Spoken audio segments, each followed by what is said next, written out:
E aí pessoal, boa noite, tudo bem? Bom, vou fazer um videozinho rápido aqui nesse momento para conversar um pouquinho com vocês sobre a rede Modbus, né? Tem uma pergunta que eu faço comigo mesmo, né? E muitas pessoas também acabam fazendo sobre essa rede, que é a seguinte: essa rede, pelo fato dela ser muito antiga, será que ela morreu?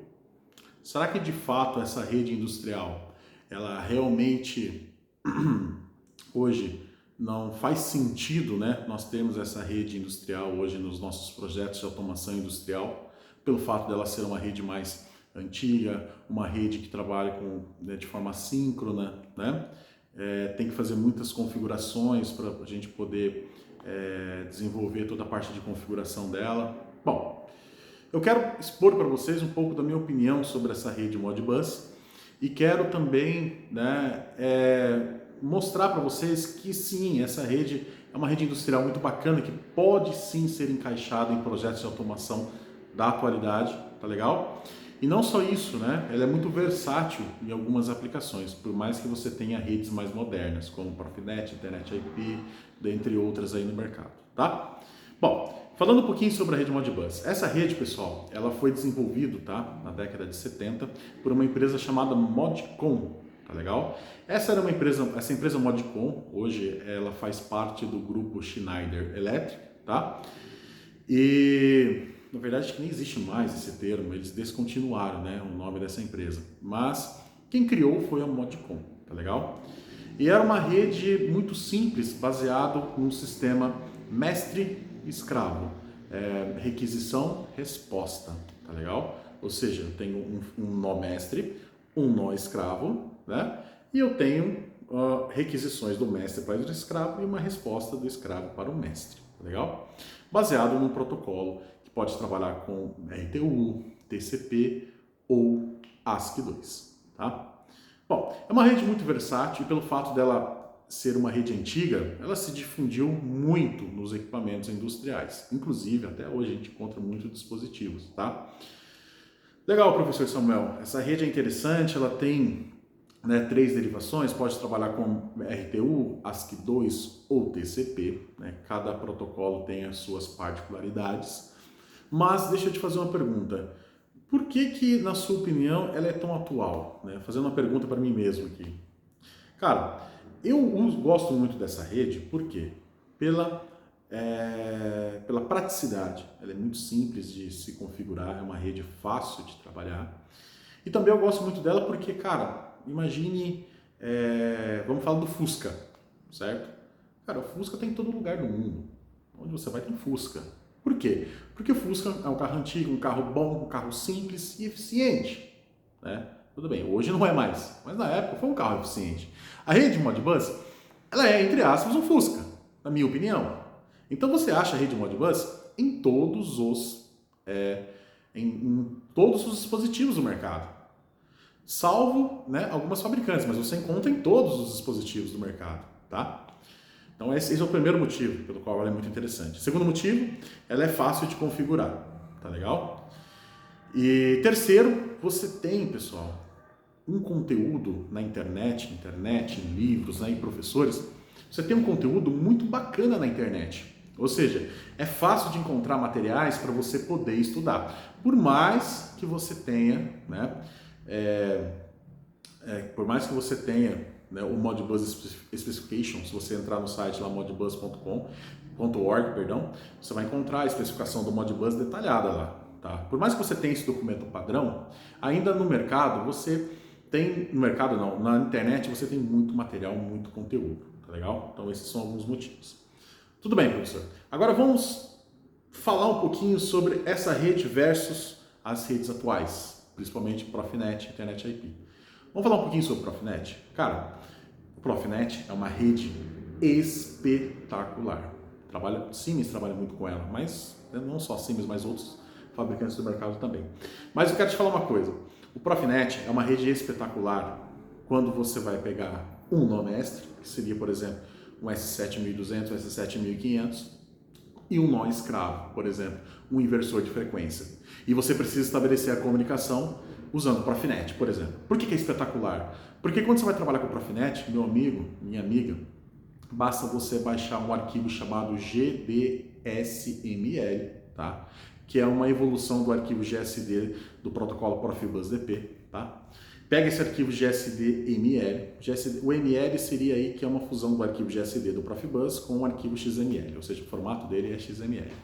Você pega esse arquivo, pessoal, entra no Tia Portal e você instala, e não vou falar que automaticamente, mas boa parte do trabalho, o aplicativo, né, o software que você programa o CLP, ele já configura aquele inversor, já parametriza a parte da rede para você automaticamente através daquele arquivo.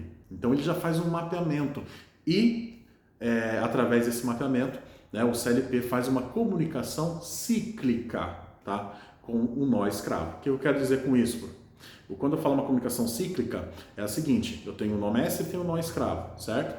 Periodicamente, o nó mestre faz uma varredura, né, nos dados, tanto o nó mestre para o escravo, quanto o escravo para o mestre.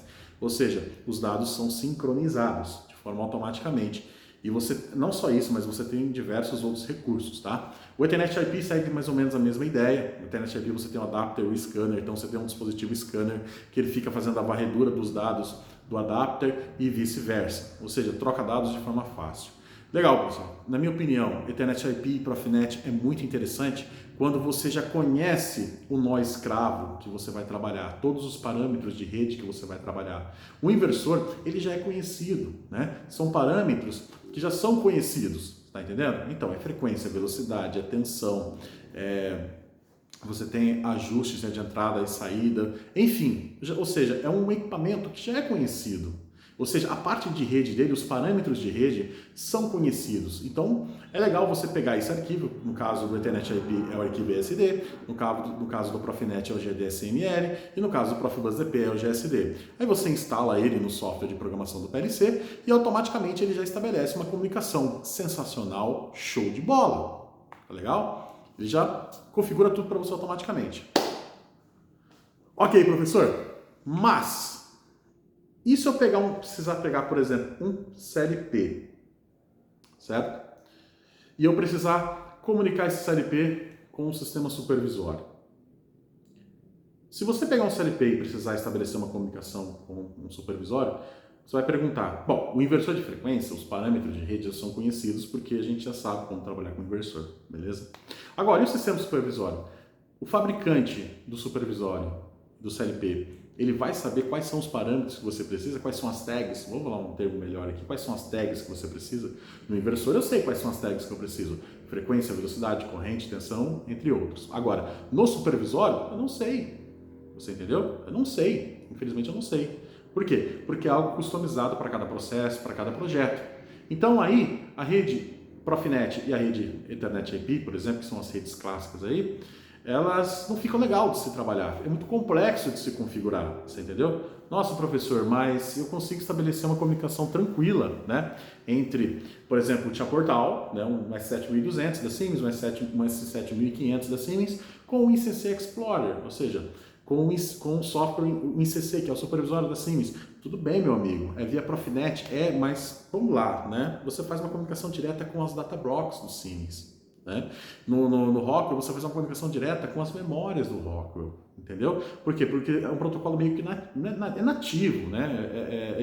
Essas fabricantes usam muito, então eles já deixam o negócio meio que pré-definido. Agora, pega lá um supervisor Ellipse, vai? Pega um Ellipse, tá? Pega um Indusoft, um SCADA BR e tenta comunicar com esse PLC Siemens usando Internet IP. Você não tem como, qual é o arquivo GSD que você vai instalar no CLP? Não sei, não tem como, não existe, você teria que criar, tá? Ou achar mecanismo no Tia Portal para poder criar. E mesmo você trabalhando com esses mecanismos, tá, pessoal, vai ficar muito complexo. Aí eu recomendo para você a rede Modbus. Por quê? Porque a rede Modbus, ela não é pré-definida. Você faz o endereçamento do escravo, você define que tipo de dado que você quer fazer, leitura ou escrita de dados do tipo booleano, leitura ou escrita de dados do tipo holding, que seria uma word, né, ou número inteiro, tá? Algumas derivações como float 32, double word, mas tudo vem da holding, tá? tá? Dos registros do tipo holding, né?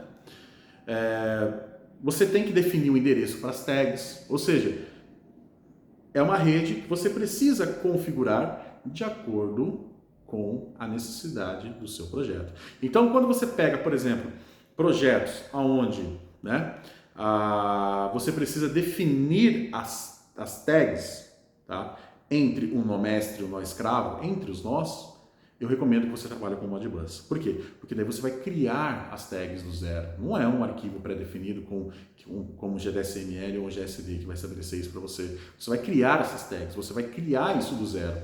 Aí que entra legal. Eu já fiz muita comunicação assim, você entendeu? Tem lá um S7200, eu preciso comunicar, por exemplo, com um inversor, um CFW500 usando a Ethernet IP. Isso é excelente. Eu instalei lá o arquivo SD do CFW500, ele já estabeleceu a comunicação, top, funcionou, bala. Não precisei me matar, só instalei o arquivo SD e fiz algumas configurações básicas, tá? Mas eu também precisei, nesse mesmo CLP, estabelecer uma comunicação com o supervisório. Aí, quando eu precisei estabelecer uma comunicação com o supervisório, o caldo azedou. Por quê? Não tem como modificar o arquivo GSD, não tem, o ESD, não tem como eu criar. Aí eu optei por trabalhar com a rede Modbus, tá? Então, respondendo, né, a própria pergunta que eu fiz, a rede Modbus é antiga, ela morreu? Na minha opinião, não. Na visão de muitos professores especialistas em redes industriais, sim. Na minha visão, baseada na minha experiência, não. Eu gosto, é bom, é fácil e é versátil. Professor, mas ela é antiga. Meu amigo, relaxa.